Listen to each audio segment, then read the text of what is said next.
Bismillahirrahmanirrahim. Assalamualaikum warahmatullahi wabarakatuh. Syukur alhamdulillah kita bisa berjumpa lagi di channel ini. Salawat dan salam selalu dan tetap tercurahkan kepada junjungan kita Nabi besar Muhammad sallallahu alaihi wasallam. Allahumma sholli ala sayyidina Muhammad wa ala ali sayyidina Muhammad. Harapan dan doa saya semoga saudaraku semuanya selalu diberikan kesehatan, dilapangkan rezekinya, diampuni dosa-dosanya, dan dipanjangkan umurnya. Amin ya rabbal alamin.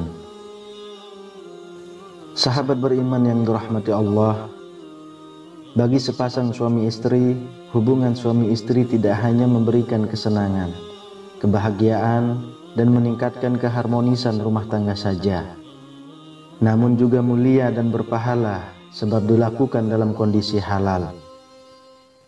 Hubungan suami istri juga dapat menjadi perekat atau kunci rumah tangga yang bahagia dan menjadi hak bagi keduanya, yakni suami dan istri.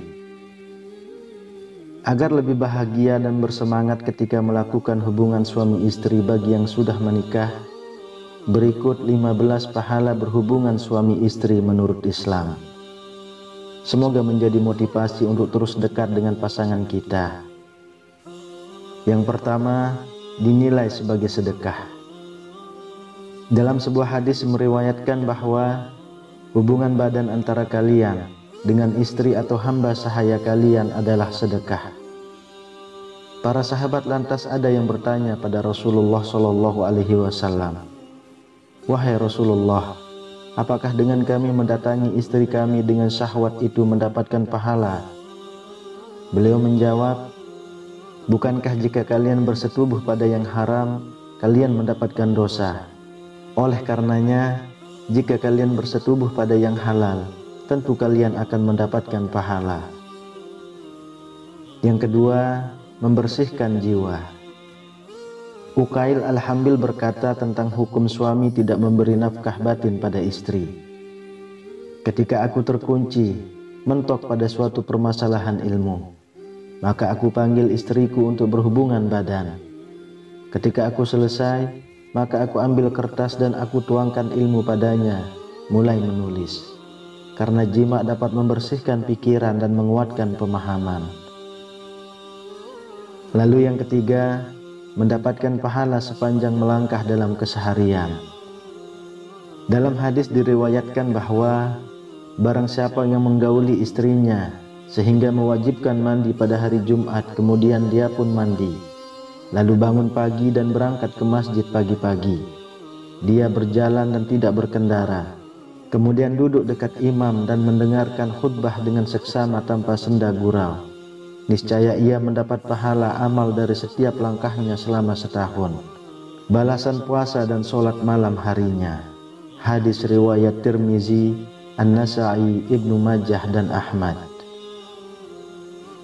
Yang keempat, memenuhi hak suami istri.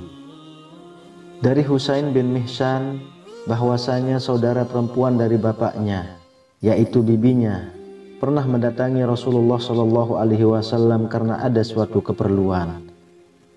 Setelah menyelesaikan keperluannya tersebut, Nabi Muhammad Shallallahu Alaihi Wasallam bertanya kepadanya, "Apakah engkau telah bersuami?" Ia menjawab, "Sudah." Beliau bertanya lagi, "Bagaimana sikapmu kepada suamimu?" Ia menjawab, "Aku tidak pernah mengurangi haknya kecuali yang aku tidak mampu mengerjakannya." Maka Rasulullah Shallallahu Alaihi Wasallam menjawab, "Perhatikanlah bagaimana hubunganmu dengannya, karena suamimu merupakan surgamu dan nerakamu."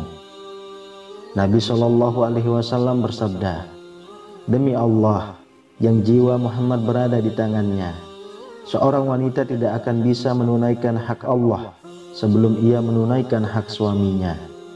Andaikan suami meminta dirinya, padahal ia sedang berada di atas punggung unta, maka ia, istri, tetap tidak boleh menolak." Yang kelima, jalan ke surga. Dalam Quran Surah An-Nisa ayat 114, Allah Subhanahu wa Ta'ala berfirman, Tidak ada kebaikan pada kebanyakan bisikan-bisikan mereka, kecuali bisikan-bisikan dari orang yang menyuruh manusia memberi sedekah, atau berbuat ma'ruf, atau mengadakan perdamaian di antara manusia. Dan barang siapa yang berbuat demikian karena mencari keridhaan Allah, maka kelak kami memberi kepadanya pahala yang besar. Yang keenam, pahala seperti kurban. Rasulullah Shallallahu Alaihi Wasallam bersabda, barang siapa mandi di hari Jumat seperti mandi janabah, kemudian datang di waktu yang pertama, ia seperti berkurban seekor unta. Barang siapa yang datang di waktu yang kedua, maka ia seperti berkurban seekor sapi.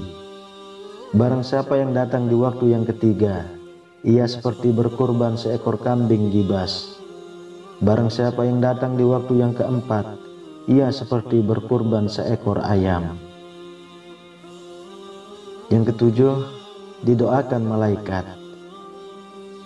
Diriwayatkan dalam sebuah hadis, dan barang siapa yang datang di waktu yang kelima, maka ia seperti berkurban sebutir telur. Apabila imam telah keluar dan memulai khutbah, malaikat hadir dan ikut mendengarkan zikir khutbah. Hadis riwayat Bukhari dan Muslim. Kedelapan, jauh dari laknat. Dari Abu Hurairah radhiyallahu anhu, Rasulullah Shallallahu Alaihi Wasallam bersabda, jika seorang pria mengajak istrinya ke ranjang, lantas si istri enggan memenuhinya, maka malaikat akan melaknatnya hingga waktu subuh. Hadis riwayat Bukhari dan Muslim. Yang kesembilan, membahagiakan diri dan hati.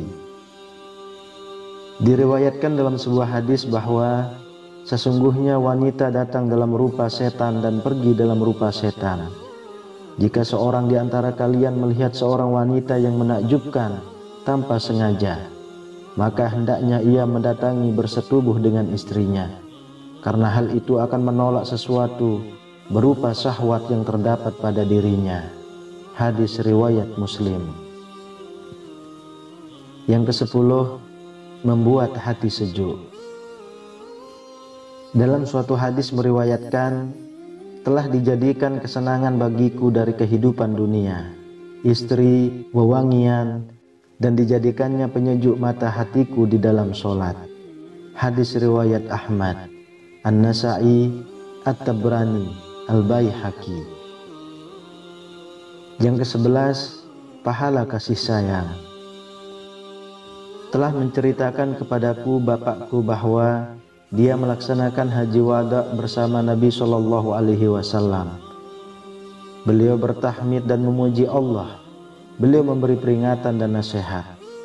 Beliau menuturkan cerita dalam hadisnya, lantas bersabda, ketahuilah, berbuat baiklah terhadap wanita karena mereka adalah tawanan kalian. Kalian tidak berhak atas mereka lebih dari itu, kecuali jika mereka melakukan perbuatan keji yang nyata. Jika mereka melakukannya, jauhilah mereka di tempat tidur dan pukullah mereka dengan pukulan yang tidak menyakitkan. Jika mereka mentaatimu, maka janganlah kamu mencari-cari jalan untuk menyusahkannya. Ketahuilah, kalian memiliki hak atas istri kalian dan istri kalian memiliki hak atas kalian. Hak kalian atas istri kalian ialah dia tidak boleh memasukkan orang yang kalian benci ke tempat tidur kalian. Tidak boleh memasukkan seseorang yang kalian benci ke dalam rumah kalian. Ketahuilah, hak istri atas kalian ialah kalian berbuat baik kepada mereka dalam memberikan pakaian dan makanan kepada mereka. Hadis riwayat At-Tirmizi. Yang ke-12, menjadi pasangan terbaik. Aisyah radhiyallahu anha berkata, Rasulullah Shallallahu Alaihi Wasallam bersabda, sebaik-baik kalian adalah suami yang paling baik terhadap keluarganya, dan aku adalah yang paling baik terhadap keluargaku.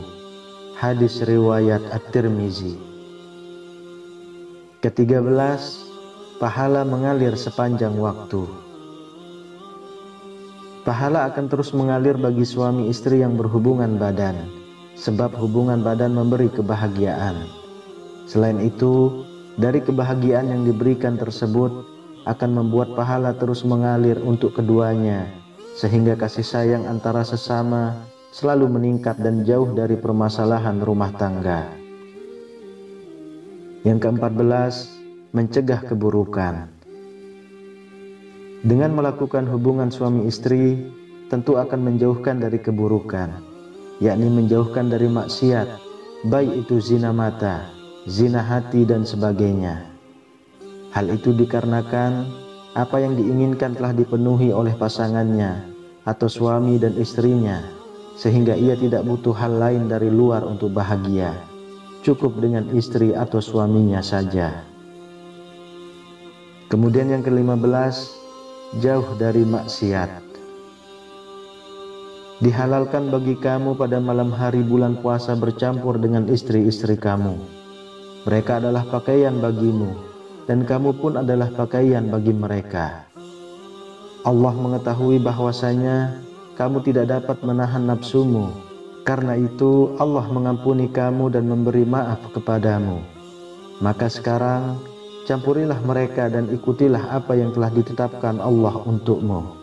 Dan makan minumlah hingga terang bagimu benang putih dari benang hitam, yaitu fajar. Kemudian sempurnakanlah puasa itu sampai datang malam. Tetapi janganlah kamu campuri mereka itu sedang kamu beriktikaf dalam masjid. Itulah larangan Allah, maka janganlah kamu mendekatinya.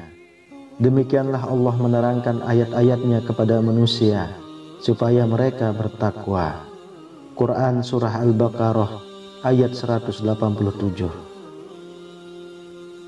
Sahabat beriman yang dirahmati Allah, semoga menjadi wawasan berkualitas dan menjadi motivasi untuk kita semua agar terus meningkatkan kedekatan dan kasih sayang dengan suami istri, sehingga dapat menjadikan hal tersebut sebagai jalan pahala dan dapat mencegah maksiat.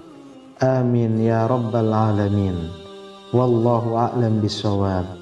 Demikian yang bisa saya bagikan, semoga bermanfaat untuk kita semua. Assalamualaikum warahmatullahi wabarakatuh.